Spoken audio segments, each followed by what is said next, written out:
Complement depletion is a fast, effective, and inexpensive method for purifying immune cell populations. Complement depletion begins when monoclonal IgM or IgG antibodies are added to a cell population which target a specific cell type. In this example, we will target T cells for depletion. The complement system is then added, initiating a proteolytic cascade which results in T cell death. The cell population is then centrifuged, washed, and filtered to eliminate dead cells and debris. This complement depletion method typically results in the elimination of 95 to 100% of the targeted cell population.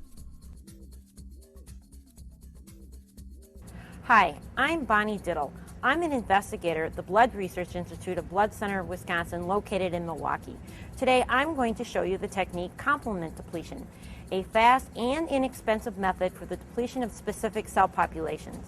We use this technique in my laboratory to highly enrich immune cell populations that then we use for a number of bioassays, including those involving cell activation and protein expression analysis. So let's get started. Before beginning the experiment, prepare 0.5 or 1 milliliter aliquots of rabbit complement and store in either a -20 or -80 degree freezer. Be sure to titrate the complement to an optimal dilution between 1 to 10 and 1 to 20.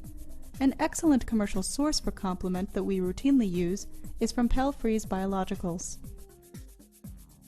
For this procedure, mouse and rat monoclonal antibodies are generally effective at complement activation, but not all antibodies will be suitable. IgM antibodies are generally the most efficient for complement-induced cell lysis. IgG antibodies are the second most efficient